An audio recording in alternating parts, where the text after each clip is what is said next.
Galera, tudo bom com vocês? Está começando mais um vídeo aqui no meu canal. É isso mesmo, no meu canal está começando mais um vídeo. O vídeo de hoje vai ser um vídeo muito louco, um vídeo muito top, um vídeo muito topzão. Porque eu vou fazer uma trollagem, sim! Vou fazer uma trollagem e vai ser com a minha... Toda a Irlanda. Vocês já estão carecas de saber que eu tenho poucos dias para conseguir um transplante de medula óssea. O dia da parada cardíaca de 8 minutos eu tava em casa, né? E eu comecei a passar mal. E aí eu vi que não tava normal. E eu entrei em contato com eles ainda. Graças a Deus deu tempo. Pra que isso? Por que você me enganou? Por que você tá fazendo isso comigo?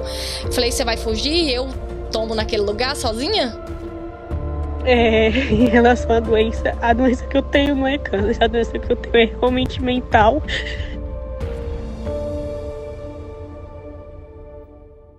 O caso de hoje vai falar sobre Laís Basílio, que chegou aqui em Dublin em 2023 para fazer um intercâmbio, mas que agora, em agosto de 2024, acabou ganhando destaque não só aqui, como em outros países, por supostamente ter mentido sobre uma condição de saúde muito séria. Ela alegou a todos que estava sofrendo de câncer, quando possivelmente isso não era verdade. Essa é uma história muito confusa, com muitas pontas soltas. A bomba estourou agora, na semana passada, e em nenhum lugar ela é contada em ordem cronológica de fatos, e esse é o fator principal desse episódio. Eu tentei organizar tudo para que vocês possam acompanhar a história desde o início, sem que nada seja atropelado. Eu garanto que esse é um dos vídeos mais completos que vocês irão encontrar na internet, já que eu acompanhei de perto todos os desdobramentos desse caso, então apertem os cintos, porque o caso de hoje é inacreditavelmente digno de um roteiro cinematográfico.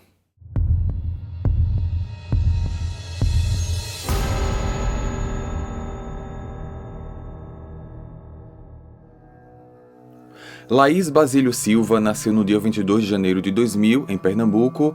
Não há muitas informações sobre o seu pai, apenas sobre a sua mãe Maria, que trabalha como tatuadora. Quando tinha 4 anos, ela, o irmão mais velho Carlos e a mãe se mudaram para São Paulo, onde ela passou a ser criada.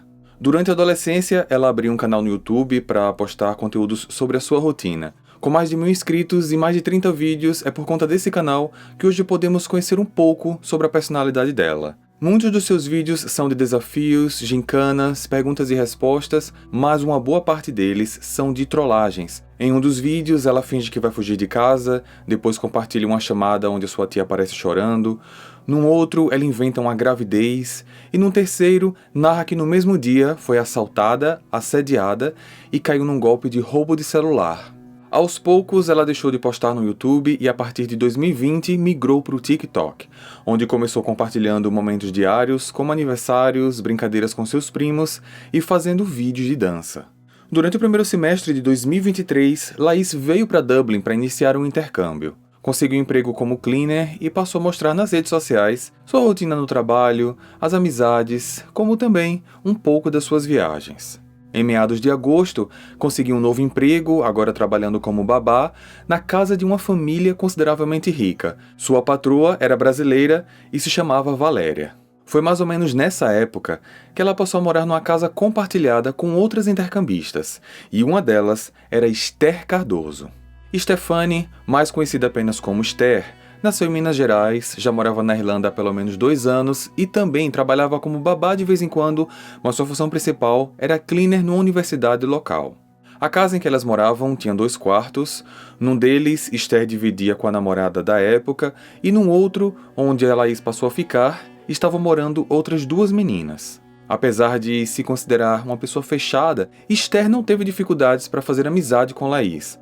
As duas se aproximaram de modo bem natural e rapidamente desenvolveram uma conexão. Conexão essa que fez com que as duas se sentissem praticamente irmãs. Nessa nova casa, Laís passou a sentir constipações, algo que já era recorrente desde a adolescência, mas que teria agora se agravado sem que ela soubesse o real motivo. Ela passou a se queixar que não conseguia evacuar e sentia dores muito fortes na região abdominal.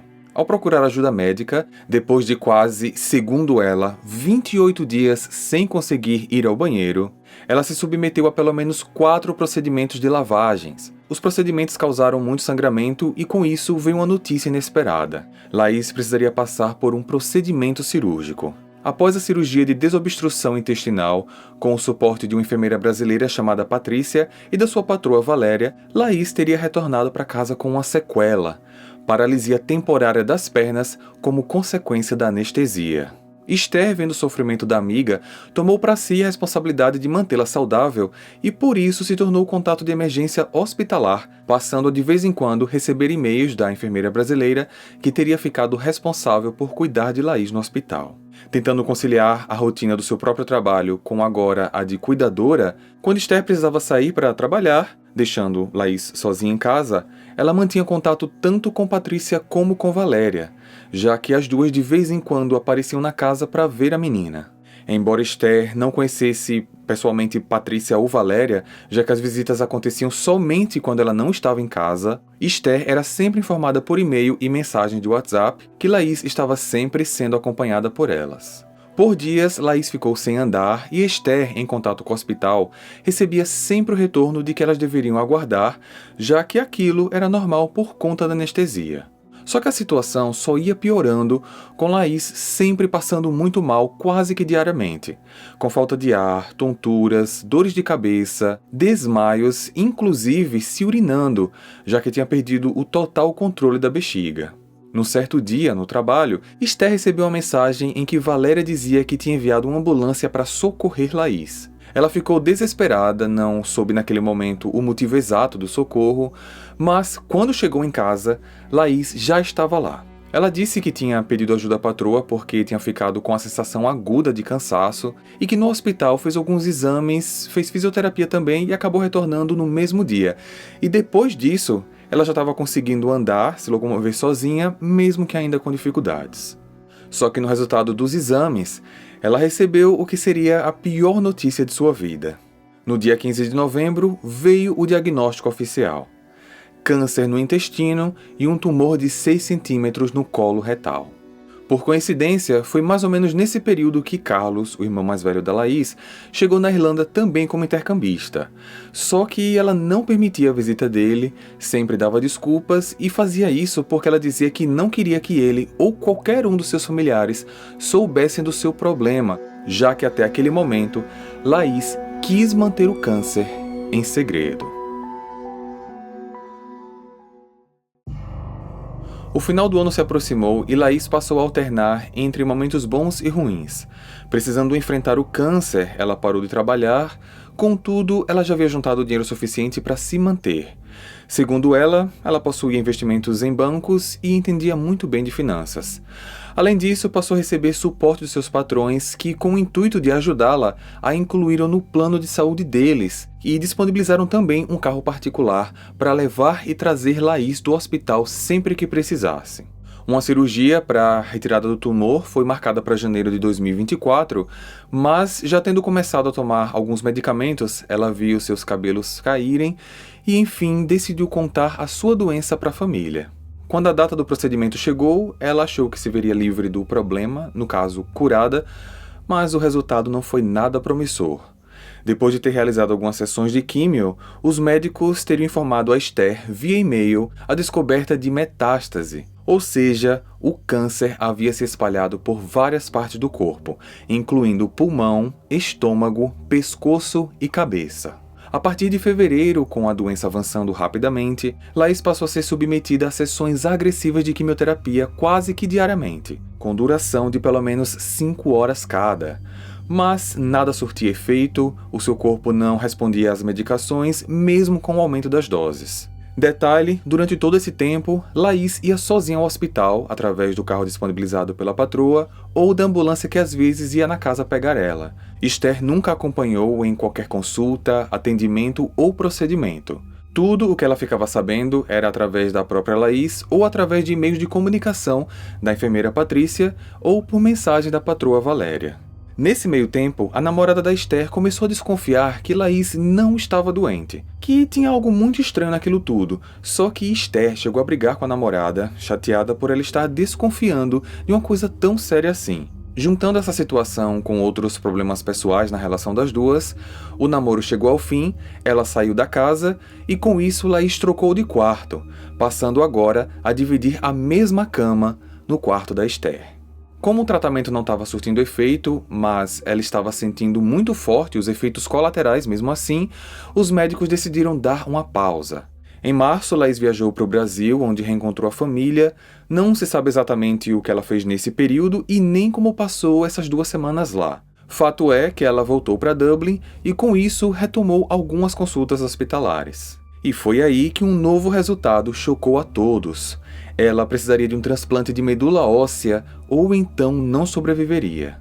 Comovida com as dificuldades enfrentadas pela amiga, Esther publicou um apelo em suas redes sociais com o objetivo de iniciar as buscas por um doador compatível. O que ninguém esperava era que o post acabaria viralizando e alcançando muitas pessoas da comunidade de brasileiros aqui na Irlanda. Uma campanha em vídeo foi realizada pelo perfil Amor Simples de Doar, que é um grupo de suporte a brasileiros que convivem com câncer na Irlanda, e isso fez com que a história saísse daqui e alcançasse outros países da Europa. O tempo estava passando e nenhum avanço significativo aconteceu. Os médicos, portanto, informaram a Laís o número exato de dias que ela tinha para viver. No finalzinho de maio, ela tinha apenas 50 dias de vida. Foi por conta dessa mobilização digital que no dia 27 de maio, o Boulder Podcast decidiu usar o seu espaço para ajudar, realizando a primeira entrevista com Laís, onde ela contou os detalhes de como vinha enfrentando a doença. Foi nessa entrevista que todos ficaram sabendo quais eram os requisitos para se tornar um doador. Quais são aí os requisitos aí do doador? Bom, o primeiro requisito tem que ter o tipo sanguíneo O negativo, porque o meu é O negativo, então só posso receber de O negativo. Precisa ter a faixa etária de 18 a 35 anos e não ter ingerido bebida alcoólica no mínimo por 3 meses e também não ter feito tatuagem durante no mínimo esse período. Sim. Infelizmente não pode ser brasileiros, porque aqui não aceita, né, doações de brasileiros, por conta de doença de Chagas, enfim, eles não fazem nem mesmo o exame de compatibilidade. Não pode ser brasileiro e o pessoal da América Latina e Central. Isso, exatamente. Eles não autorizam. Até foram algumas pessoas no centro de doação, lá no centro mesmo, e não adianta. Mesmo falando sobre a urgência, enfim, eles falaram que não adianta, eles não aceitam mesmo. O que dificultou, né? Sim. Porque, assim, mobilizou muitos brasileiros, muitos mesmo, eu até fiquei surpresa, mas mesmo assim eles não aceitaram. No dia 31 de maio, ela criou uma vaquinha online com o objetivo de arrecadar 10 mil euros para ajudar com algumas despesas. No dia 11 de junho, Laís participou de mais um podcast, o Irlanda Talk Show, mas dessa vez ela foi acompanhada da Esther. As duas expuseram as dificuldades que vinham passando juntas, principalmente após a cirurgia na qual Laís teria voltado para casa sem o movimento das pernas. Entendi. Ela não sentia, eu pegava, beliscava o pé dela, os dedos dela, todo dia eu fazia esses movimentos na perna, ela não sentia nada daqui pra baixo na perna, então ela não conseguia movimentar. Pra dar banho pra ela, eu tinha que levar ela praticamente carregando, ela não conseguia dobrar a perna, então ela tava fazendo uso de fralda, realmente ficava deitada o dia inteiro. Pra dar comida era no canudinho, eu tinha que fazer sopa e bater no liquidificador, dava whey, né, no começo ela não podia nem a sopa. Assim, aí eu vi que aquilo não tava certo. Mas o procedimento correto seria ter deixado ela no hospital, internada nessa recuperação? No Brasil, o exato ideal, seria né? isso, né? Aí Porque, ali liberaram mesmo. Liberaram ela pra casa, então assim, se ela não tivesse alguém pra cuidar dela, que no caso foi eu, como que ela ia fazer? Se ela nem andava. Exato. Eles liberaram no mesmo dia.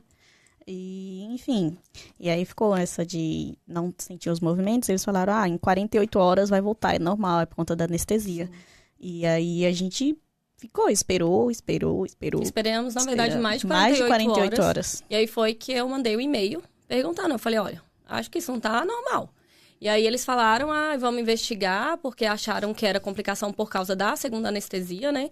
E aí fizeram o exame, levaram ela pro hospital, fizeram o exame e viu que tinha não lembro se foi a palavra que eles usaram, foi essa, uma mancha na cabeça.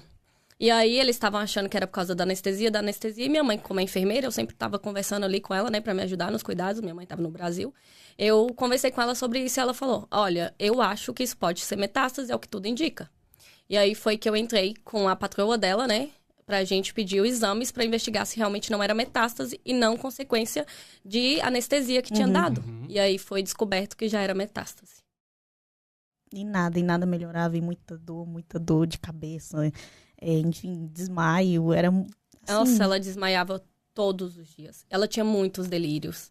Era desmaio. Ela começava a sentir muita dor, principalmente na região da cabeça, por causa da metástase. E aí era uma dor assim, incontrolável. Eu passei noites com ela em claro, massageando a cabeça dela, pra ela tentar conseguir descansar e nada resolvia, a medicação não resolvia. E eles tratando como lesão, e descobrimos que era metástase. E assim, começou as químios, fez tudo possível e nada melhorava. E aí a dor de cabeça dela fazia ela ter delírios. Ela começava a delirar. Teve uma época que ela não sabia o que era realidade, o que era delírio. E aí ela começava a delirar e logo depois, como a dor ficava muito forte, ela desmaiava. Isso acontecia praticamente todos os dias. E ela passava a noite toda em claro. Eu colocava compressa gelada. Ela sentia muita dor, fazia muita massagem na cabeça dela. A cabeça dela doía de tanto receber massagem, mas ajudava ali a aliviar um pouco. Mas era uma dor, assim, se a gente for... Incontrolável. De olhar numa escala de 1 a 10, era 1000.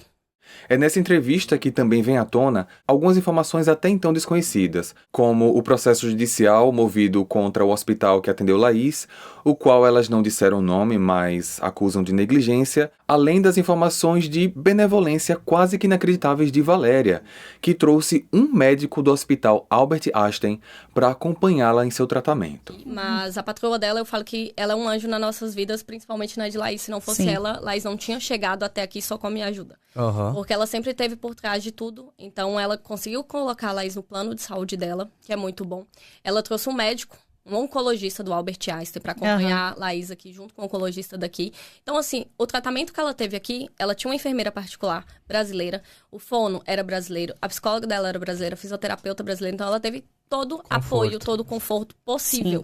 Ela tinha uma ambulância que buscava ela noite e dia. Se ela não quisesse ir de ambulância, a patroa dela mandava um motorista particular deles. Então, assim, eu tenho certeza que isso, pelo menos, ela escolheu a equipe toda de Laís a dedo. Quando ela viu que realmente, né, era um câncer e tal, ela escolheu.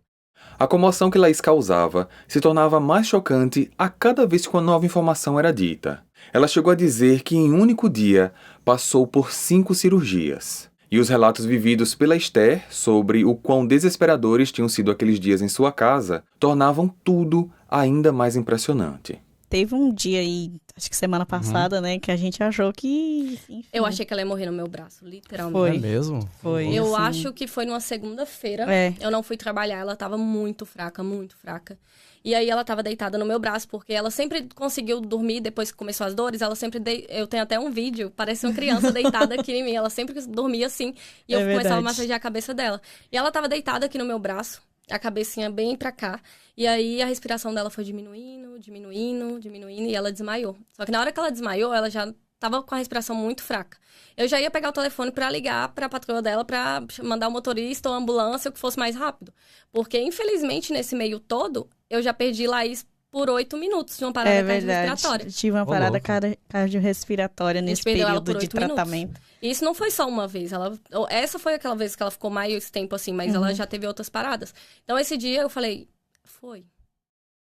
O dia da parada cardíaca de 8 minutos, eu tava em casa, né? Eu tava em casa, eu tava no trabalho, e eu comecei a passar mal, e aí eu vi que não tava normal. E eu entrei em contato com eles ainda, graças a Deus deu tempo.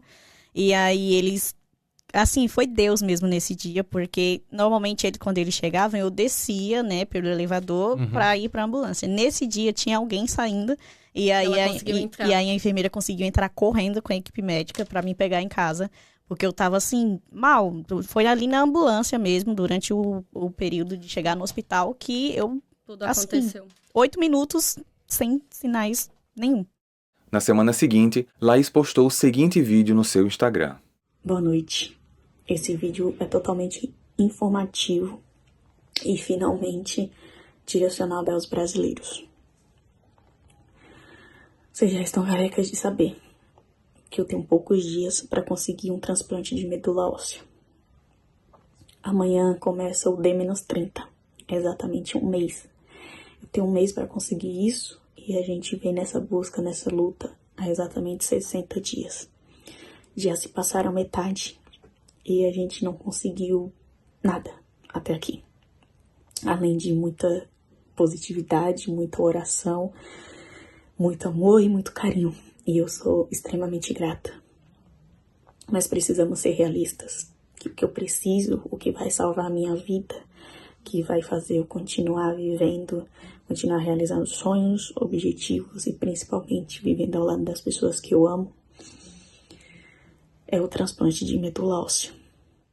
Num vídeo que durou mais de 5 minutos, ela explica novamente os requisitos para ser um doador e os procedimentos para que isso seja feito.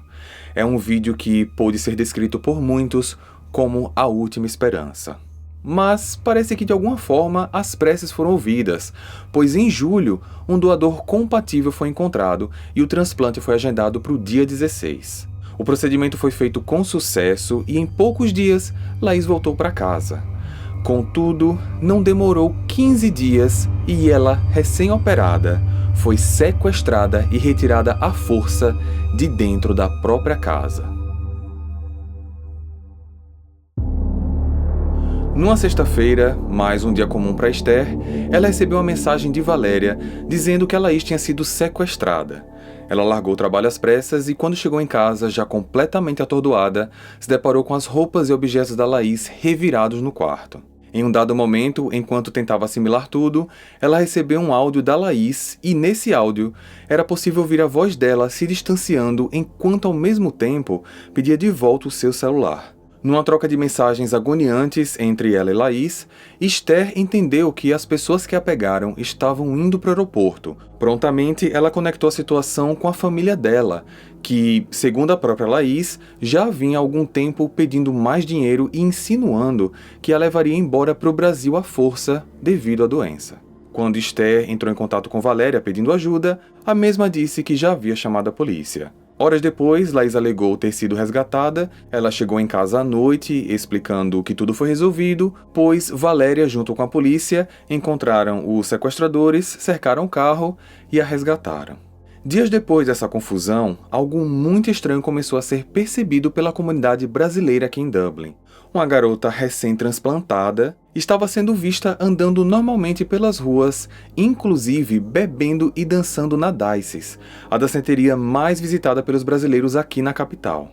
Eram muitas pessoas comentando sobre isso e esse debate gerava burburinhos dentro e fora das redes sociais, até que a desconfiança despertada em uma brasileira em Dublin traria a toda essa história um desfecho inimaginável. Gabriela Cruz, mais conhecida apenas como Gabi, é uma paulista que se mudou para a Irlanda em 2015, casada e que trabalha como revisora de conteúdo digital.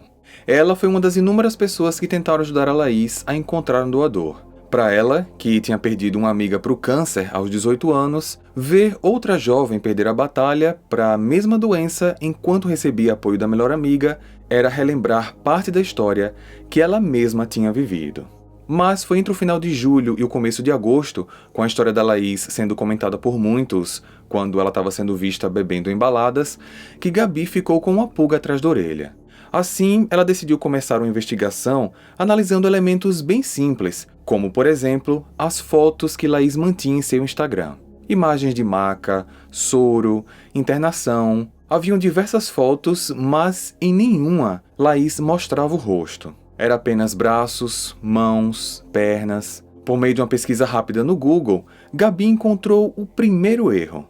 A maioria das imagens eram da própria internet, de hospitais localizados em diversas regiões do planeta e pertencentes a pessoas desconhecidas. Ela compartilhou com os amigos do Instagram as suas descobertas e, claro, começou a levantar algumas dúvidas sobre a veracidade do caso. Escutando todas as entrevistas concedidas pela Laís nos podcasts, Gabi comparou as versões das histórias, encontrando inconsistências sérias sobre o tratamento de câncer e sobre a própria legislação irlandesa acerca da medicina. Eu vou entrar nesses detalhes em alguns minutos quando apresentar alguns trechos da própria Gabi falando sobre isso. Gabi não esperava que os seus vídeos vazassem, já que o seu perfil era fechado na época, e que eles chegariam para mais pessoas que tinham a mesma noção dos acontecimentos. Dentre essas pessoas estava Nana, quem já morou na Irlanda, mas que já estava de volta ao Brasil. O perfil da Nana era aberto e possuía um número considerável de seguidores. Quando ela também começou a expor esses questionamentos, logo a notícia de que Laís talvez estivesse mentindo se alastrou. Quando essa informação de que tudo poderia ser uma mentira chegou para Laís, Esther e os seus conhecidos, todos ficaram indignados. Laís não apenas bloqueou as duas, como também postou uma declaração da Patrícia reafirmando a luta dela contra o câncer. E isso não parou por aí, porque muitas pessoas que acreditavam na Laís passaram a adotar um comportamento hostil em relação a Gabi e Nana, fazendo com que as duas fossem xingadas e ameaçadas por causa desse exposed. Só que os internautas como um todo, na grande maioria a comunidade brasileira da Irlanda, não sabiam em quem acreditar e acabaram se dividindo porque ambos os lados tinham perspectivas divergentes sobre essa história que era extremamente delicada. Se Laís e Esther estivessem falando a verdade, Gabi e Nana estariam atacando uma pessoa que esteve na iminência da morte. Mas, se Gabi e Nana estivessem falando a verdade, então Laís e Esther teriam envolvido toda a Irlanda num enredo digno de filme. Segundo Esther, no início de agosto, o Instagram dela recomendou Valéria, a patroa da Laís, como um contatos conhecidos e ela adicionou, já que até então as duas se falavam apenas pelo WhatsApp. Valéria acabou aceitando o convite, mandou um direct para Esther, perguntando como a Laís estava, e Esther disse que estava tudo bem. Continuou conversando como se estivesse no WhatsApp, disse que sugeriu que Laís não fosse olhar a vaga numa outra casa, mas como ela era cabeça dura, ela foi mesmo assim. Só que Valéria perguntou, mas ela quer se mudar? E Esther respondeu, sim, por causa do sequestro. E Valéria então perguntou, sequestro? Que sequestro? Naquele momento, Esther não acreditava que estava falando com a mesma pessoa e pediu para fazer uma chamada de vídeo. Na chamada, ela vê que Valéria era realmente a pessoa que Laís sempre mostrava em fotos, dizendo ser sua patroa, mas a pessoa que ela nunca tinha encontrado pessoalmente. Conversa vai, conversa vem, Esther percebeu que a pessoa que ela vinha conversando pelo WhatsApp há mais de um ano não era a verdadeira Valéria. A partir desses fatos, no dia 9 de agosto, a Esther deu uma entrevista no Boulder Podcast, às 7h30 da noite. E assim que acabou esse episódio, a Gabi iniciou uma outra entrevista às 10 horas no Talkeando Podcast. Em resumo, Esther declara que nunca soube que o câncer da Laís era uma mentira e conta a sua versão dos fatos do ponto de vista de alguém que estava ali para ajudar. Do outro lado, Gabi contou como encontrou as pistas que levantavam a possibilidade de tudo ser uma farsa e dizia não acreditar em como alguém, no caso a Esther, conseguiu ser enganada de tal forma a não desconfiar de que alguma coisa ali estava errada. E por isso, ela acreditava que as duas estavam juntas nisso. Por conta desse embate de informações, daqui para frente eu vou deixar que elas mesmas expliquem os fatos para vocês.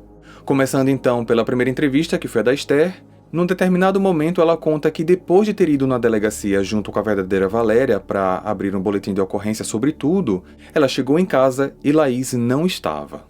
Enquanto isso eu esperei meu amigo chegar, porque ele ia até comigo em casa, porque eu não tenho coragem de ir lá sozinha mais. Ele foi comigo até em casa pra mim pegar coisas, porque ontem quando eu saí, na pressa, eu catei qualquer roupa, uma muda de roupa, coloquei na mochila e só fui. E aí ele foi lá comigo. E aí eu tenho um vídeo que a gente filmou, chegou lá, a Laís não tava em casa.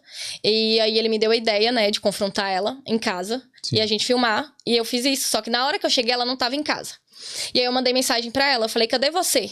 Tô em casa, precisamos conversar. Algo assim, tem aqui, mandei até pra algumas pessoas, acho que pra você também, né, a imagem. E aí ela falou, tô longe, eu achei que ela nem ia. Sim. Porque eu comecei a perguntar a ela, falei, mano, por que você mentiu? Por causa... Pra que isso? Por que você me enganou? Por que você tá fazendo isso comigo? Ela falou assim, não precisa se preocupar, eu paguei o aluguel, eu vou sair da casa, amanhã eu vou pegar minhas coisas, que não sei o quê. Falei, você vai fugir? Eu tombo naquele lugar sozinha? Aí eu fui e meu amigo falou, Esther, arruma suas coisas, toma um banho e vamos ver se ela vai vir. E aí eu perguntei, quanto tempo você tá aqui? Ela falou, não sei, tô longe. E ela saberia se ela quisesse, Sim. né? Ela falou, não sei, tô longe. Aí eu tomei meu banho, comecei a arrumar minhas coisas pra tirar algumas coisas de lá, né? Que eu precisaria nesse tempo. E aí o meu amigo falou assim, manda mensagem de novo pra saber se ela tá vindo. Aí eu mandei e ela falou, tô chegando. Eu falei, quanto tempo? Ela, 15 minutos. Eu achei que ela não ia chegar. E aí eu já tava ficando atrasada pra encontrar com o investigador Sim. da polícia, né? Que ia realmente me ouvir. E aí, no final, assim, que eu tava quase saindo de casa, porque era mais importante eu ir na polícia do que confrontar ela nesse momento, né? Ela chegou e aí a gente filmou. Meu amigo ajudou a confrontar ela. Eu perguntei por que se ela tava mentindo, por que ela fez isso. E ela, a todo momento, assim, se esquiva da conversa, não assume. Ela só fala, tá bom, tá bem. E aí, eu joguei que eu falei, e da Valéria? Você sabe que eu descobri a verdadeira Valéria?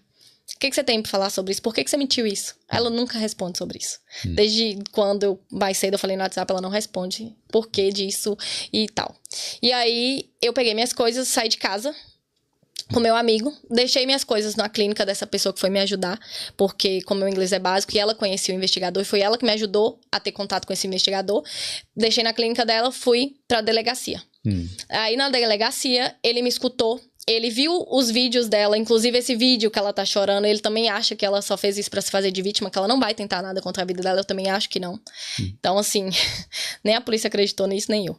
Tem muita gente preocupada com isso, né? E aí, o que a polícia falou desses vídeos, vou olhar pra câmera, pra vocês ouvirem que eu mostrei o Felipe agora no carro. O investigador falou que ela se entregou num dos vídeos. Porque ela fala... Como que foi? Que você não tá presente, você não tá participando disso. Que eu não participei de nenhum desses golpes, alguma coisa assim ela fala no vídeo, porque eu nem ouvi esses vídeos direito. E ele falou que ali ela acabou se entregando. Que nem precisava dela assumir publicamente mais, que ali era um tipo dela se entregar, que já contava aquilo pra polícia. Aquilo, né, já servia como prova. A minha intenção hoje de aparecer aqui, mostro pra quem quiser, porque eu fui na polícia, tentei fazer o reporte, ainda não consegui, provavelmente amanhã, né, que o investigador falou. E aí eu quero esclarecer, porque assim, gente, se é golpe, eu caí mais do que todo mundo. Eu não faço parte disso, nunca fiz, eu só realmente quis cuidar da pessoa que pra mim tava doente. Então assim, eu não sou mentirosa, eu não sou golpista, e quero, de alguma forma, eu vou provar isso ainda. Estão me questionando muito, mas você cuidava dela, você deu banho, você não viu nenhum curativo, eu nunca troquei nenhum curativo dela. A orientação que eu tinha da médica, isso consta nos e-mails, é que a higienização dos pontos seriam feitos no hospital. Eu dei banho na Laís, ela não, mesmo depois de eu dar banho nela, ela não troca de roupa na minha frente. Ela não troca de roupa. A fala dela é que ela tem vergonha. Eu troco de roupa na frente da Laís normal, todo dia. Ela tá no mesmo quarto que eu, pra mim, ela realmente eu me considerava irmã dela e considerava ela minha irmã. Então a gente tinha uma troca realmente, eu dei muito amor pra ela e cuidado, e ela também, consequentemente. Então, assim, era uma troca bacana, eu nunca imaginei que eu tava sendo enganada. E aí, quando eu dava banho nela, a maior parte eu fazia de olho fechado. Sim. Só quando ela tava de costas, sentada na cadeira, porque nos primeiros banhos, ela até então não tinha movimento na perna esquerda ou direita, não lembro. Eu trocava fralda cheia de xixi dessa menina, gente. Só que a informação que ela me deu e a médica me deu, que os pontos eram no ânus. Em novembro, quando ela foi fazer as lavagens, a informação que ela me passou é que quem levou ela a primeira vez foi a Valéria, nessa clínica que ela sofreu negligência. Sim. E aí depois ela foi pro hospital. Isso tudo foi a Valéria que fez, que conseguiu. E a primeira cirurgia, quem pegou ela no hospital foi o irmão dela. Eu não sei se ele é irmão dela de verdade, eu acredito que ele é irmão. Não sei se a família de verdade foi enganada também que ela é doente ou que eles são cúmplices, eu não sei mais de nada. Eu sei, o irmão dela mora aqui. Até então, inclusive, ela sofria, quando ela mudou lá pra casa há 1 ano e 4 meses, eu conheci ela porque ela mudou pra minha casa, ela sempre me mostrou que a família dela era abusiva com ela, era tóxica. Pra mim, isso eu acho que é chamado narcisismo, que ela sofria ameaças, inclusive nos últimos tempos, ela me mostrou ameaças, eu tenho alguns prints, se eu não me engano, deles usando meu nome pra ameaçar ela, e falava assim, já que essa é tão importante pra você, se você não fizer ou mandar o dinheiro que a gente quer, a gente vai acabar com ela. Aí ela falava que eles tinham ameaçado de morte. Eu encontrei um celular, que era uma escuta lá em casa, só que eu acho que ela usava pra, né, inventar isso tudo, não sei. Não, acho que não ela tá sozinha, porque, gente, é muita coisa pra uma pessoa inventar sozinha. E eu conversava com 2 pessoas além dela no WhatsApp. Então, assim, não acho que ela tá sozinha. Quando você enviava mensagem pra ela, pra uma dessas outras pessoas, e na frente dela, tinha então, resposta dela? Como eu te disse no carro, eu parei pra analisar isso. Eu não lembro se todas as vezes, que já tem o quê? Desde janeiro eu converso com a Valéria pelo WhatsApp. Então não lembro se todas as vezes que eu mandei mensagem na frente da Laís eu obtive resposta, mas as últimas que eu me recordo, sempre dava só um pauzinho. E eu ainda lembro, meu comentário era sempre esse com Laís. Mano, a hora que eu mais preciso, elas não me respondem. Que é tipo assim, Laís estava passando mal. Gente, quantas noites eu fiquei sem dormir, com essa menina falando que tava com dor de cabeça, porque a metástase deu líquido na cabeça, e ela sentia muita dor de cabeça. Enfim, eu fazia ela tomar remédio na minha frente pra dor de cabeça, Dramin pra dormir. Eu, ultimamente, só durmo à base de remédio. Mas remédios fortes eu imagino que... Era só no hospital. Só no hospital que ela tomava esses remédios. Só no hospital. Tanto que a primeira químio, eu não sei se eu tava viajando ou se eu estava trabalhando, mas ela nunca quis que eu participasse porque ela falava assim, Esté, não quero mais te sobrecarregar mais do que você já faz por mim. Você já cuida de mim, você já faz o essencial aqui em casa. Então ela nunca deixava eu participar. Pra ir pro hospital era sempre a Valéria vai, ou a Patrícia vai. Aí tinha um tal motorista que buscava ela, ou a ambulância. Sim. Enfim. E aí na sexta-feira eu estava no meu trabalho, umas quase 2 horas da tarde, se eu não me engano. Recebo uma mensagem da Valéria, seguida de um áudio da Laís, falando que a Laís foi sequestrada dentro de casa. Ela foi tirada de dentro da nossa casa, do nosso quarto. Ela foi sequestrada. E aí, começou, eu quase passei mal. Mandei mensagem pra minha chefe, falando que eu precisava ir pra casa. Fiquei louca. Tem um vídeo meu chegando em casa, filmando, porque a Valéria falava assim, vai pra sua casa, vê se tem alguma coisa lá que pode nos ajudar. Tinha algumas coisas reviradas, mas só as coisas da Laís, como se tivesse procurado um documento, algumas roupas assim jogadas no chão. E aí eu fiquei louca. Como sequestrar a menina. A família já estava ameaçando que queria levar ela à força pro Brasil. E até então que eu sabia que eles iam levar ela. A mãe ia levar ela pro interior de São Paulo, ia ficar isoladas numa casa até a Laís morrer.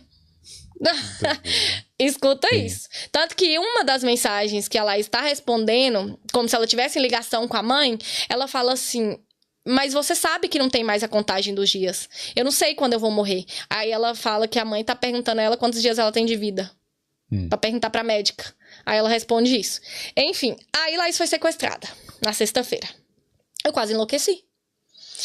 E aí, a Valéria começou a mandar mensagem, isso assim, falando que tava conseguindo rastrear o celular dela, eu mandando mensagem pra Laís, ela tentava me responder, eu falei, gente, esse sequestrador, ainda bem que eles foram muito burros, que ela conseguiu pegar o celular de volta. E aí ela me fala, que no áudio, ela tá falando assim, Valéria, não sei o que, o segurança não tá na frente, não tá aqui, não tem um segurança, alguma coisa assim no áudio, e aí o áudio dá uma afastada, e aí no áudio ela falou, não, me dá meu celular. Aí como se os cara que entrou lá, mas a mulher tomou o celular dela. Sim. Então o áudio pra mim foi muito desesperador. Eu fiquei assim, faltou ar, eu liguei pra minha mãe porque eu achei que eu ia morrer de tanta falta de ar que eu tava. Só de lembrar isso me dá um gatilho, porque assim, eu fiquei extremamente apavorada. Desculpa. No outro dia eu custei sair de casa com medo de alguém fazer alguma coisa, de alguém entrar lá de novo, ou de alguém fazer alguma coisa comigo, porque estavam usando meu nome pra ameaçar ela. E até então a polícia tava resolvendo tudo. E aí a Valéria tava rastreando o celular dela, conseguiu rastrear. E aí teve um momento que eu já tava em casa, se eu não me engano, eu tava indo pra casa, tava no ônibus, porque meu trabalho é quase 1 hora de distância da minha casa. E aí a Laís começou a mandar mensagem normal. Aí ela falou assim, paramos no posto. Eu pedi meu telefone pra desligar porque tava chegando muita notificação. E aí eu tô aqui dentro do banheiro porque eu falei que tava passando mal e eles acreditaram. Aí ela falou assim, e nas mensagens ela falava assim, Dublin, não é aero, não é Dublin. Aí eu entendi que estavam levando ela pro aeroporto, porque eu já sabia que queriam levar ela pro Brasil pelo que ela me falava, e que não era pro aeroporto de Dublin. E aí eu passava tudo automaticamente, assim, eu já mandava pra Valéria, sabe? Antes de responder ela e pra Patrícia e todo mundo. E aí fala, Valéria, não é o aeroporto de Dublin. Aí ela, não, eu já entrei em contato com todos os aeroportos, vão fechar, que não sei o que, eles não vão conseguir levar ela. Aí daqui a pouco a Patrícia também tava recebendo tudo, ainda não tinha o grupo, eu acho, que eu fiz das duas, né, comigo, porque pra ficar mandando informação toda hora pra uma e pra outra, eu não tava dando conta mais. E aí a Patrícia falou, não, eu já conversei com o diretor do hospital, ele já entrou em contato com o pessoal de Limerick, porque até então a localização do celular dela tava indo pra Limerick, e aí ele também já conversou com o aeroporto lá, o pessoal tá ciente, a polícia e blá blá blá. Meu Deus. Aí eu fiquei em casa. Aí daqui umas 2 horas, eu acho. Quando o carro tava saindo, ela falou que eles tiraram ela do... Eu falei, aguenta a mão, a polícia tá chegando, 15 minutos eles estão aí. Isso que a Valéria me passou, que a polícia tava 15 minutos, que ela tava ao vivo com eles, assim, o tempo, né, real. Sim. E aí eu falei, aguenta a mão, segura aí no banheiro, tenta sair, se você tenta ficar aí, não sai. Ela falou, eles estão na porta, gritando, mandando eu sair. Falei, pede ajuda, grita. Aí ela não falava, não dou conta, a voz não sai. E aí eu, desesperada, Valéria, fazer alguma coisa, eles vão levar ela, eles vão matar essa menina. E aí... quando, tipo assim, o que ela me falou que o carro tava saindo, chegou 2 viaturas e o carro tentou fugir com ela, fechou uma viatura por frente e por trás e recolheram ela. Aí eu falei, e aí? Quando ela chegou em casa, ela foi me contar.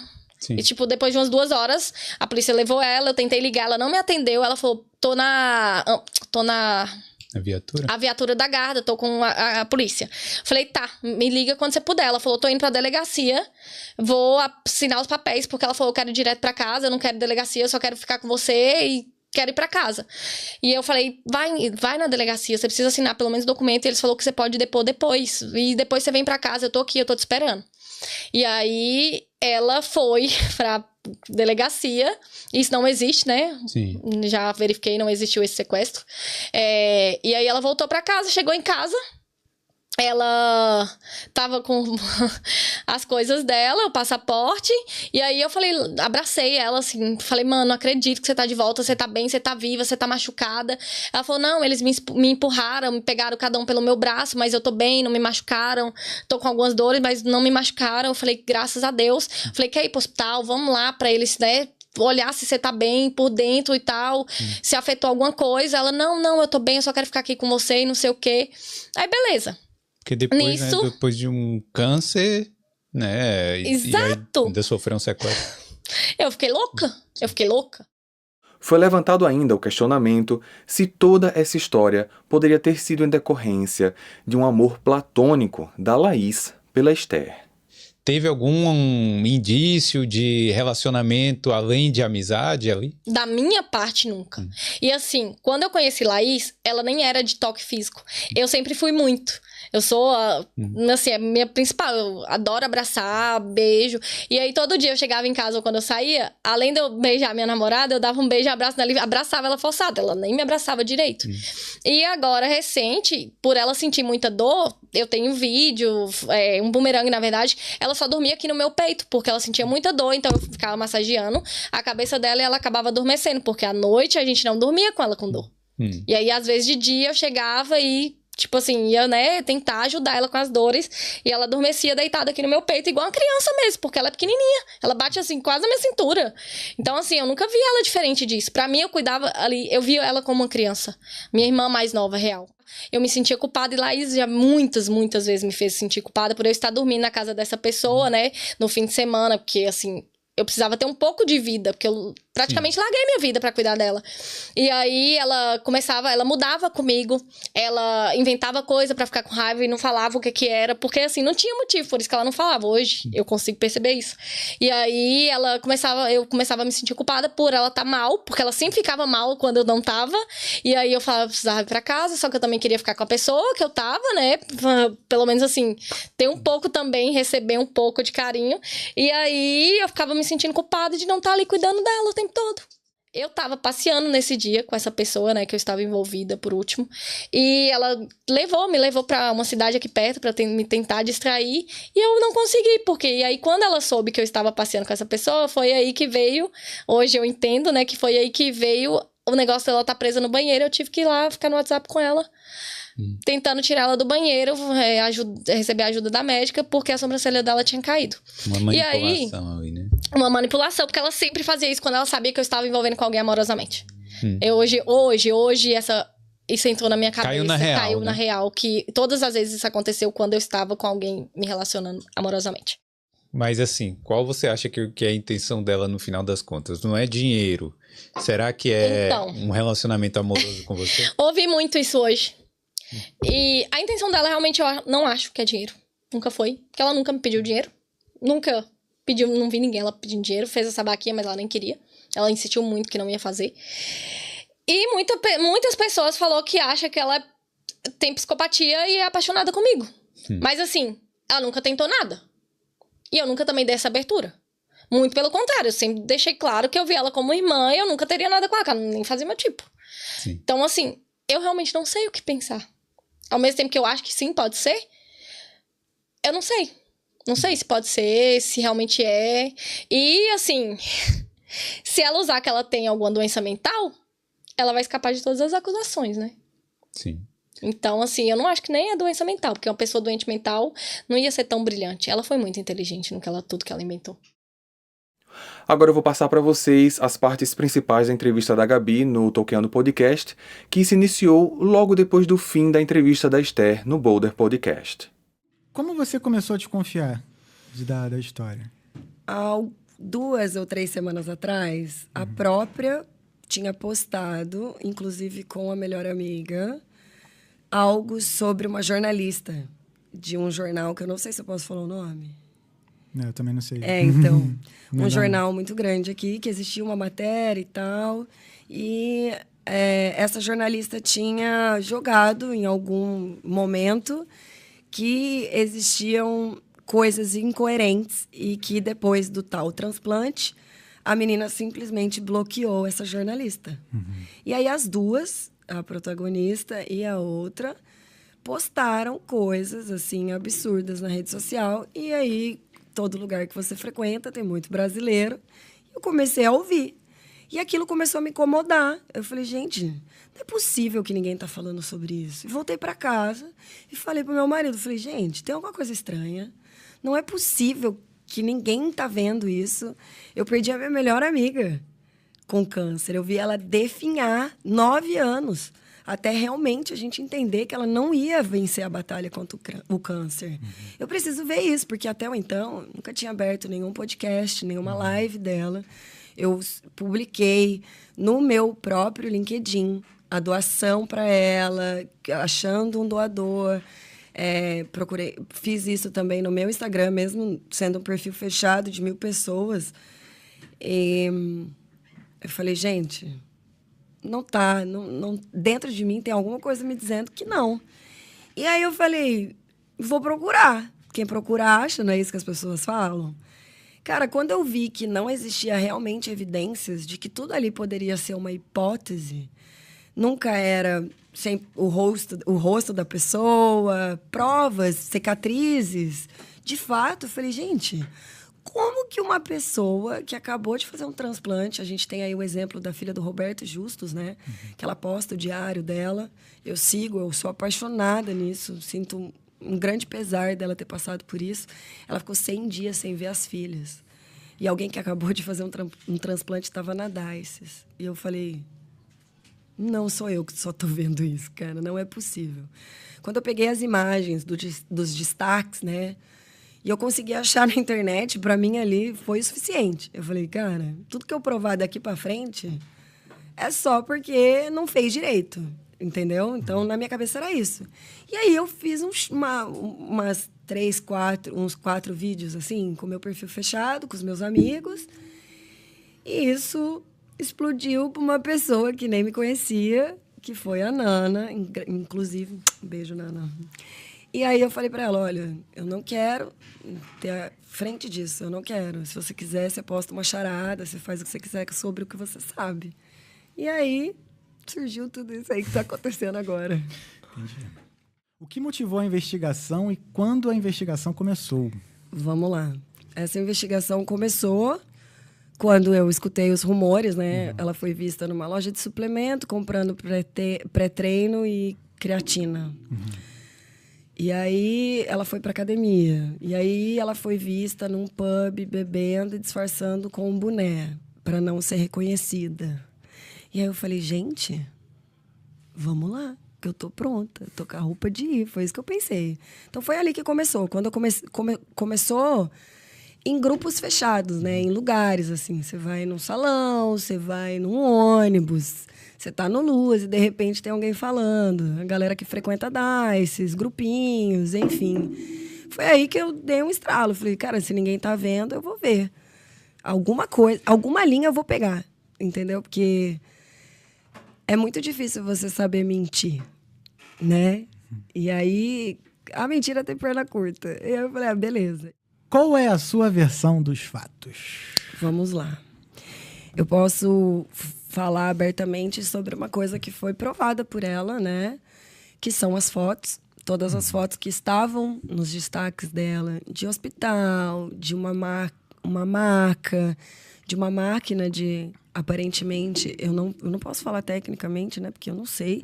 Mas parece uma máquina de eco, de radiografia, de ultrassom, talvez. E aí eu comecei a pesquisar e vi que aquilo... estava no Pinterest e também estava no Google. Eu, infelizmente, ainda não tenho esse padrão de conseguir ver imagens de vídeos, porque eu tentei achar no TikTok todos os vídeos que ela usou, porque é aquilo que eu te falei no início do nosso podcast, que nunca tem a cara dela. É um braço, é uma mão, é um cabelo que ela pode ter tirado da escova e jogado ali no travesseiro. E aí, a partir do momento que eu comecei a ver que, de fato, estava ali, é o que eu posso falar para você. E aí, eu provei, né, que as imagens eram fictícias.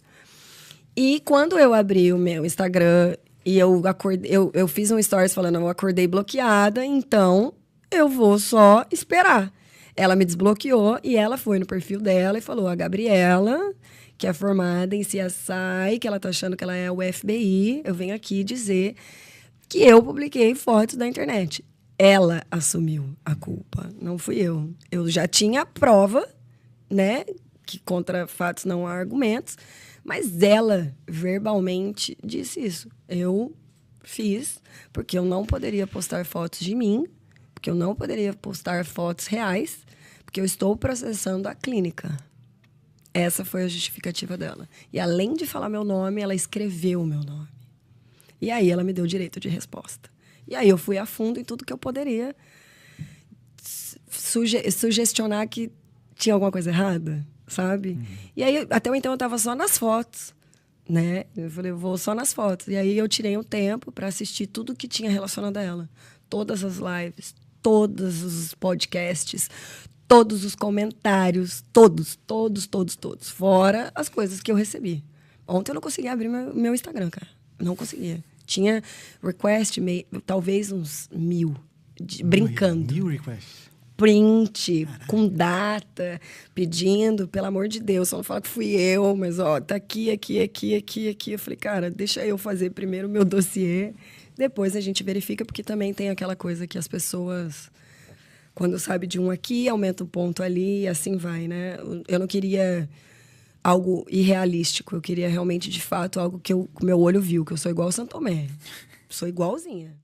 E as outras coisas que eu posso levantar aqui para você são coisas que eu fiz por mérito meu. Que ninguém viu, que foram durante os podcasts, as datas que não batem. Ela disse que em um podcast que ela ficou 28 dias sem defecar. Num outro ela falou 25. Ela falou que ela passou por 16 quimioterapias e 12 quimioterapias. Num outro, ela falou que foram 4 e 12. Num outro, ela disse que a primeira quimioterapia dela foi na casa dela.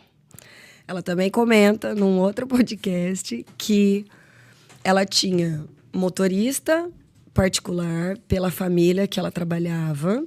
Ela tinha convênio médico dessa família que ela trabalhava. Ela tinha ambulância 24 horas disponível para ela.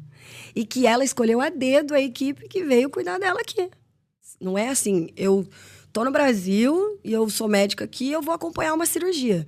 Os médicos podem até ter vindo até aqui cuidar dela na casa, assisti-la, instruí-la e tudo mais. Mas dizer que fez cirurgia para ela dentro de um hospital na Irlanda, impossível. Impossível, isso não existe. E aí eu comecei a ver aquilo, eu falei, cara, ela tá delirando. Isso é um delírio, que ela...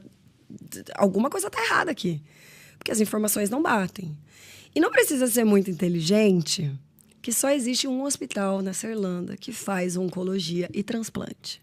Gente, é o Hospital St. James. Óbvio que eu não vou tentar falar com o hospital, porque não é a minha parte e nem a minha responsabilidade de fato investigar. Primeiro que o hospital não vai me liberar, eu não sou uma polícia, eu não sou uma investigadora, eu não sou ninguém, isso é antiético. Você o hospital não dá notícia. Exatamente, você não vai ligar e falar, olha, tal pessoa tá aí, tal pessoa tem esse diagnóstico, ninguém vai fazer isso para você. Mas tudo que eu fiz, qualquer pessoa pode fazer, você pode fazer. É só você assistir, assinar o que você acha que não condiz, e aí você tira a sua própria conclusão. Eu estou só dizendo o que eu acho. Você não precisa concordar comigo. Mas se você assistir, é impossível que só eu esteja vendo isso. É impossível. Então, existiram coisas... Ela disse... que eu esqueci meu caderno, porque eu saí tão correndo para não chegar atrasada, que eu não estou dando conta hoje. O que acontece? Ela disse que ela teve 4 paradas respiratórias, uma delas ela ficou 8 minutos, né, sem sinais vitais. E aí essa minha amiga médica, eu mandei para ela hoje, eu falei, cara, eu não sou médica, não entendo, eu sou leiga, eu vou no hospital e é isso. Você pode me explicar o que acontece quando uma pessoa tem 4 paradas respiratórias, sendo uma delas, ela falou cardiorrespiratórias, né? E uma delas você ficou 8 minutos sem sinais vitais, tendo 22, 23 anos? Ela disse que é impossível, medicinamente falando, que você não tenha nenhuma sequela. Por quê? Quanto mais tempo você fica sem respirar, seu cérebro vai gerar um boom, né? Pela palavra assim popular, digamos, né? Me corrigem se eu estiver errada. E aí foi isso que ela falou. Alguma sequela tem que ficar. Não tem como você sair ileso, assim, tipo... A não ser que ela seja cura personificada. Medicinamente não tem como. E eu falei, tá bom. Aí ela fala...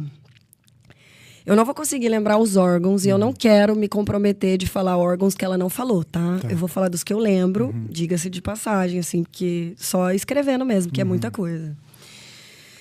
Ela disse que ela tem metástase em nível 4. Você sabe o que significa isso? Não. Metástase é quando o seu câncer se alastra e aí é só tratamento paliativo. Não existe transplante que te faça ter, de novo, uma cura, digamos assim. Você vai fazer um tratamento paliativo e é isso. Esperar com que... Ou seja, é um dos piores níveis, né? Que pode é ser. O último nível, né? Nível. Você, basicamente, não quero dizer desenganada pelos médicos, né? Mas não tem muito o que fazer sobre isso. Em uma das lives, tinha uma médica especialista em oncologia. Ela falou, mas não tem sentido você pedir um transplante de medula óssea. Porque o seu câncer é sólido. Você disse que você tinha câncer no reto.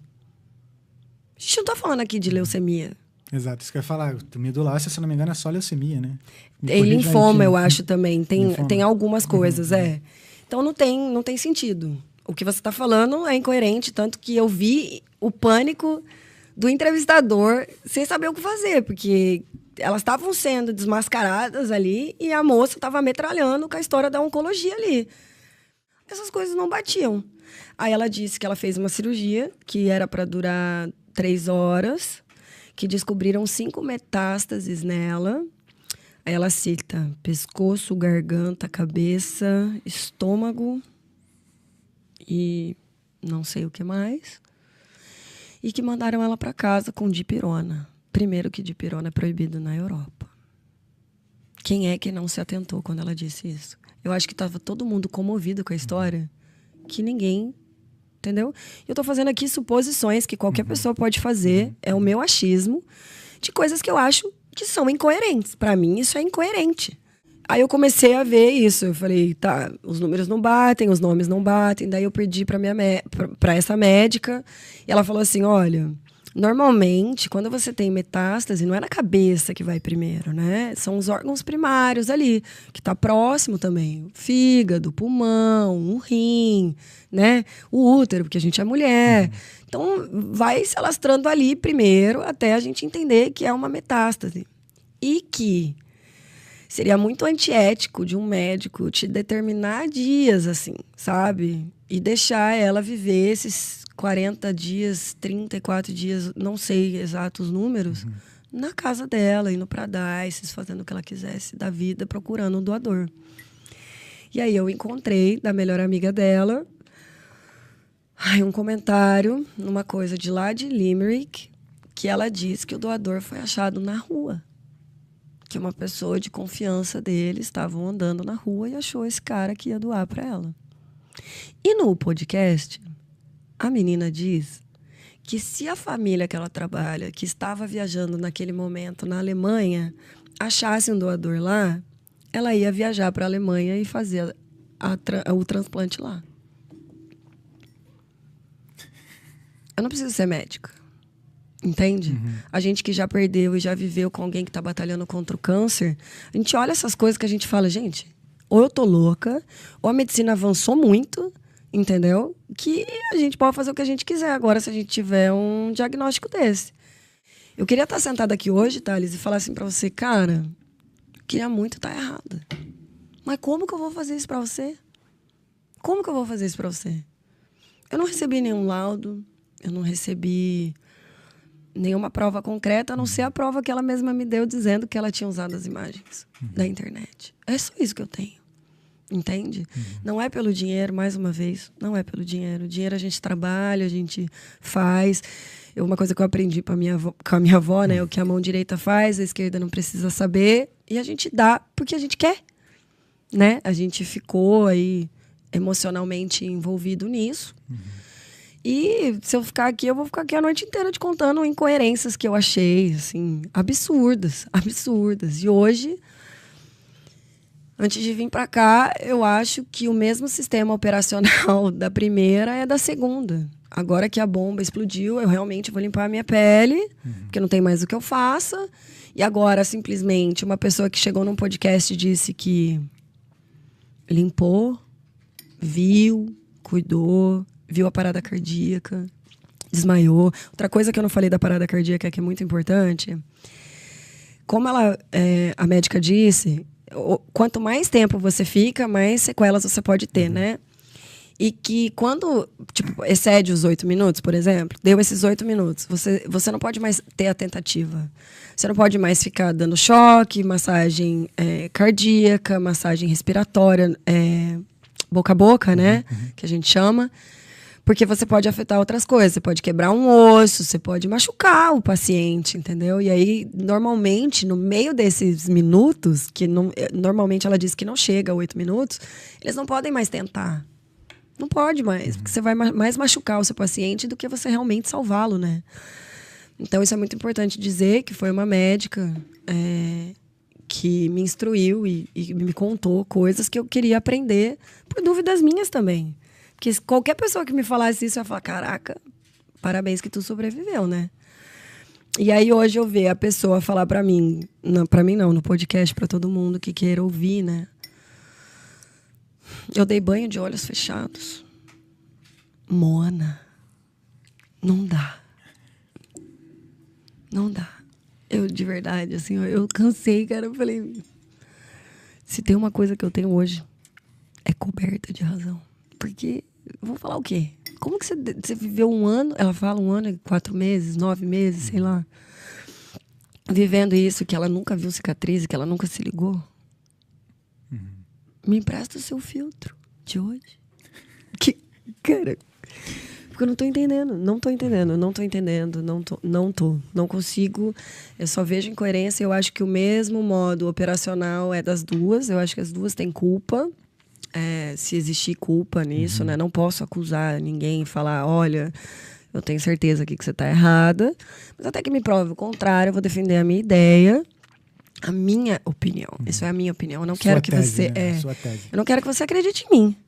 Eu não quero que você fique aqui comprando a minha ideia. Eu não quero. Nem você, nem sua equipe, nem quem está assistindo. Não é isso. Se eu não tiver razão, eu vou segurar o rojão.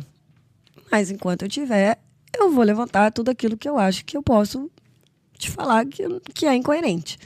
E tudo que eu fiz, mais uma vez, qualquer pessoa pode fazer, porque ainda está disponível. Eu acho, né, que ninguém ainda tirou esses podcasts que estão aí para provar as coisas que eu tenho falado para você. Mas é isso, assim, é absurdo, é lunático, chega a ser lunático, fantasioso. E tô inconformada que ninguém tinha visto isso antes. Bem, já era de se esperar que essas duas entrevistas dariam o que falar. Na manhã seguinte, sábado, dia 10 de agosto, Laís postou o seguinte vídeo no seu Instagram. Bom dia a todos. Bom, finalmente eu estou aqui para fazer o meu pronunciamento. Muita gente me questionou por que eu não fiz isso ontem, principalmente após as participações do podcast. Inicialmente eu havia resolvido fazer isso de uma forma mais formal, sendo conduzida por um advogado, para que, enfim, fosse feito o esclarecimento aqui de forma formal. Mas, se eu iniciei isso botando a minha cara aqui, eu vou terminar isso botando a minha cara aqui também, independentemente se as consequências será fisicamente falando, né, mal ou judicialmente falando. Preciso dizer principalmente que eu estou aqui para arcar com todas as consequências, sejam elas qual for. Eu estou aqui para arcar com isso e gostaria muito de pedir perdão, verdadeiramente falando, a todo mundo, toda a comunidade brasileira, toda a comunidade oncológica.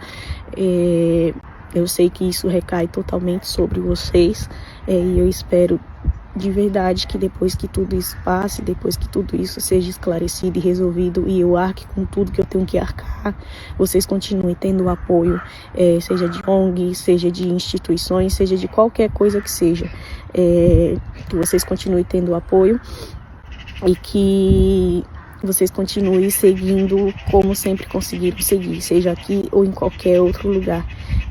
Me perdoem por isso mesmo. É importante também eu deixar muito claro aqui que nenhum familiar meu e nem ninguém que esteve ao meu lado diariamente todo esse tempo está envolvido nisso.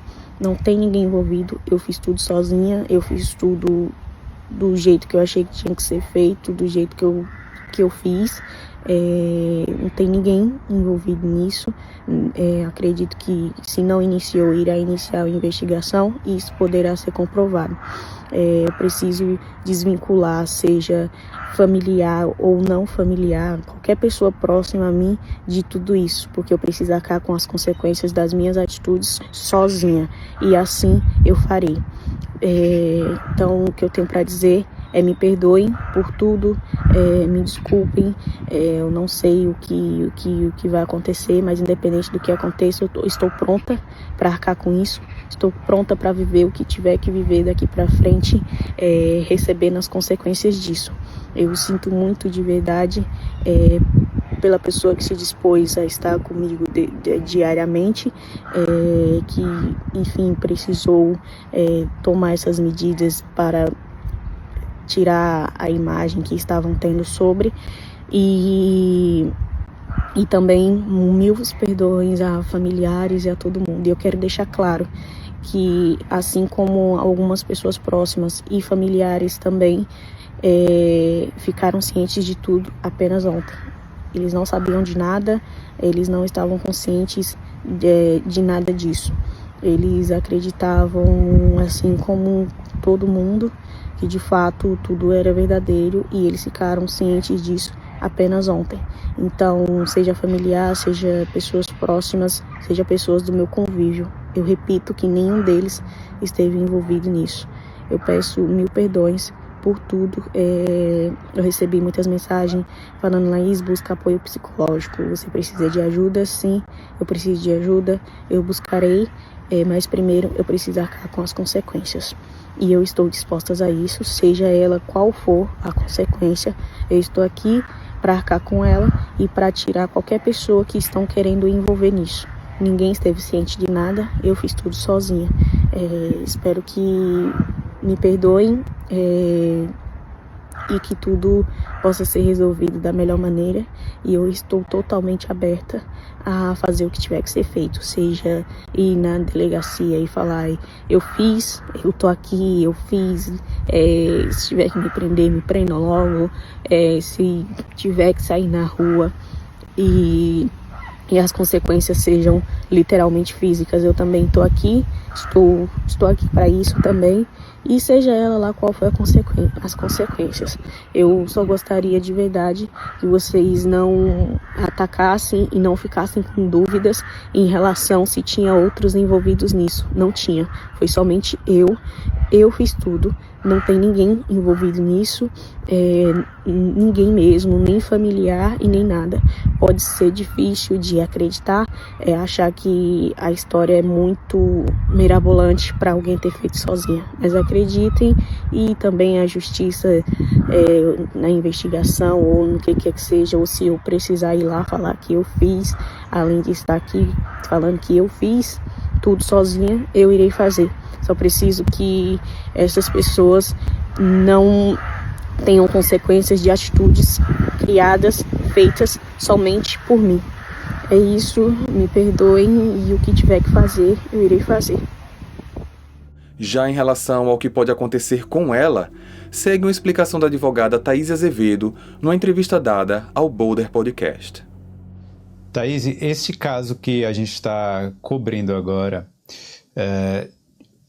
de uma pessoa fingir, alegadamente, né, fingir que teria uma doença tão grave como o câncer, em que se enquadraria este crime aqui na Irlanda? Então, nesse caso, a pessoa pode ser acusada de fraude, que é considerado um delito na Irlanda, né? A fraude, ela pode incluir a obtenção de dinheiro ou bens por meio de falsas alegações. Existe uma legislação específica aqui na Irlanda que categoriza esse tipo de delito, que é o Criminal Justice Theft and Fraud Offences. É uma legislação lá de 2001. Sim. E quais são as possíveis penas, no caso, se alguém for realmente condenado e culpado por este crime? As penas para fraude na Irlanda pode variar dependendo da gravidade da fraude, do delito, né? Mas pode incluir multa e ou prisão. Então, na seção 6 dessa legislação específica que eu falei para vocês, está estabelecido lá que a pessoa que é culpada dessa ofensa específica pode ser responsabilizada ali em conviction on indictment to a fine, que seria a multa, ou imprisonment for a term not exceeding 5 years. Isso quer dizer, então, que se for condenada à prisão, seria de no máximo 5 anos. As últimas informações que temos sobre o caso é que Laís não está mais na Irlanda. Ela foi vista por brasileiros saindo do aeroporto de Dublin no sábado, dia 10, e chegando em Guarulhos no dia 11. Muitos se referiram a ela nos comentários como fugitiva, mas vale destacar que esse não é o termo válido, até porque, legalmente, nada foi oficialmente ajuizado. Esther ainda tenta provar a sua inocência, querendo destacar também que foi vítima de tudo, e para isso ela compartilhou uns prints de conversas entre ela e Laís. Ela fez isso num vídeo em seu Instagram, mas o vídeo não chegou a ficar nem 24 horas no ar, porque logo depois a sua conta foi desativada. Um áudio começou a circular nesse mesmo final de semana, onde dizem ser uma gravação que a Laís fez para Esther antes dela ter ido embora para o Brasil, sendo que nesse áudio ela confessa tudo. Mas tudo que eu fiz por você, como uma pessoa, como uma irmã mesmo, foi verdadeiro. Isso eu não vou poder e não consigo nunca falar que isso tudo foi mentira, porque não foi. Todo o resto eu posso te dizer que sim. Em relação à doença, a doença que eu tenho não é câncer, a doença que eu tenho é realmente mental. E eu tentei muitas vezes sair disso, eu tentei muitas vezes, só que chegou ao ponto que não dava mais. Então sim, sobre isso eu falo claramente pra vocês, eu não tenho câncer, mas eu nunca na vida eu fiz pensando em te fazer mal, em acabar com a sua vida, em destruir você. Nunca. Se apresenta aí. Então você é psicóloga aqui na Irlanda. Sim, eu sou psicóloga clínica, mestrado em psicologia clínica, tenho uma segunda faculdade em counseling e psicoterapia. Qual é que poderia ser a motivação motivação psicológica, né, para uma pessoa fingir ter uma doença grave assim?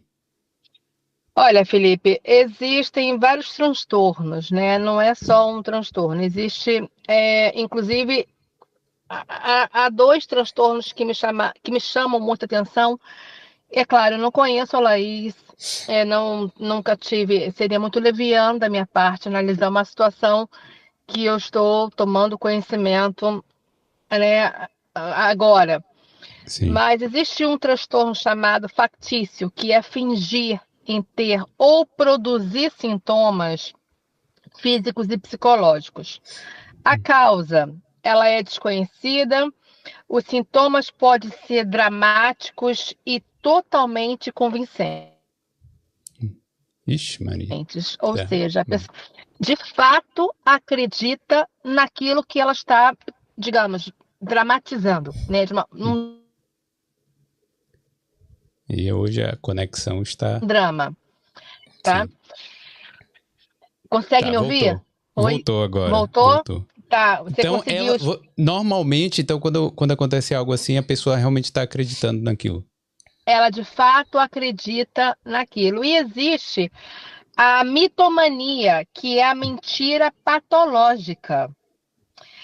E aí pode ser várias causas. Pode ser depressão, a busca de atenção, o medo do abandono. Eu não sei como é a relação... De novo, eu não conheço a Laís, eu não sei como é a relação dela com os familiares, mas normalmente vem aí problemas com os progenitores, tá? E aí a pessoa tem o medo do abandono, ela desenvolve muitos problemas emocionais, problemas de dependência emocional, e aí pode sim começar a criar e a desenvolver, não criar, desenvolver essa patologia de uma forma que ela mesma acredita na doença, ela mesma acredita que ela vai morrer, ela acredita que ela é uma vítima de uma circunstância da vida, ela de fato acredita nisso. Mas existe algum aspecto que dá para pegar, assim, que seja, assim, pô, essa pessoa só pode estar mentindo, só pode estar fingindo? Existem vários, Felipe, existem vários. A pessoa, ela consegue, o manipulador, ele consegue manipular por muito tempo até, mas não vai conseguir manipular sempre, né? Vai sempre existir um fato, uma história que está contradizendo, um determinado comportamento que não condiz com aquilo que ela está falando. A Stephanie, ela mencionou aí do questionamento dela ter feito transplante e estar dançando ou se movimentando, enfim.